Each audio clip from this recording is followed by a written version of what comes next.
On May, many Asia-Pacific leaders came to Tokyo for Nikkei's Future of Asia 2025 forum. At the event, speakers discussed key issues facing the region, including the ongoing conflict in Myanmar, economic resilience in the face of U.S. tariffs, and shared security challenges. Its central ambition was to identify pathways towards deeper collaboration and prosperity at a time of global uncertainty. One of the most anticipated speakers of this year's gathering was Cambodian Prime Minister Hun Manet, who since succeeding his father in August 2023 has kept a conspicuously low profile on the international stage.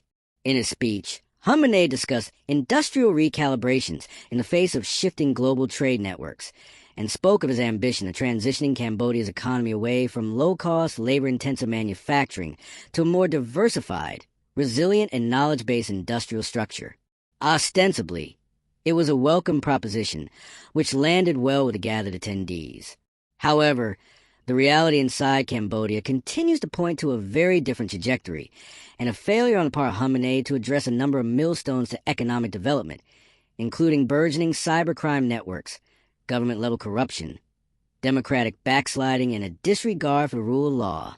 Hun Manet's moderate persona and his talk of safeguarding the nature of Cambodia's hard-gained peace appears to be a guise. His words, underpinned by his schooling at Bristol University in West Point, had aroused optimism in large parts of the international community that, under his rule, the regime in Cambodia would shift track and that a reversal of the repressive policies toward independent journalists, civil society, unions, and opposition parties during his father's era could be possible. Even now, there remains baseless hope that under a younger, more internationally minded new leader, Cambodia will pivot away from an inward-looking policy agenda and build out alliances on the world stage. Evidence from the past 18 months, however, suggests anything but a more open Cambodia. Instead of halting the country's slide into authoritarianism, Hun Manet has expedited it and dragged the country further into the orbit of Beijing.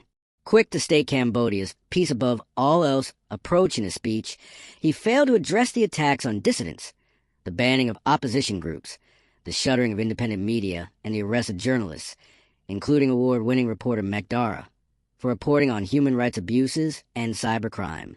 At the beginning of 2025, former opposition MP Lim Kimya was assassinated on the streets of Bangkok in what rights groups called a significant escalation in the use of transnational repression. Far from turning the tide of authoritarianism, Hun Manet has doubled down on his father's legacy. His vision, as spelled out in Tokyo, was one of smoke and mirrors. Instead of pursuing alliance building for the greater good, the Cambodian premier is actively undermining the security of the Asia-Pacific region with his actions. It is telling that China has been the principal beneficiary of Hun Manet's rule. Cambodia received $1.3 billion in foreign direct investment from Beijing in 2024 in support of an array of projects, including the controversial Dar es Salaam resort and the 500 ghost buildings of unfinished housing development across Sihanoukville. Cambodians themselves have seen no economic benefit to this.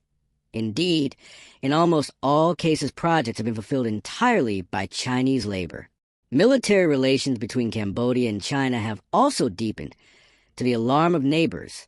The two countries have undertaken large-scale joint exercises in the South China Sea and collaborated on the development of the Funan-Techo Canal, which will run the length of Cambodia and give the Chinese army the ability to encircle Vietnam.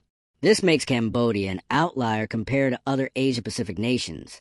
While much of the region has embraced transparency and openness, Singapore abandoning dynastic succession, Malaysia holding free elections, the Philippines pursuing accountability through the International Criminal Court, South Korea impeaching a president, Bangladeshis fighting for freedom, Indonesia solidifying its democracy, Thailand returning to a democratic system, and Japan serving as a democratic example.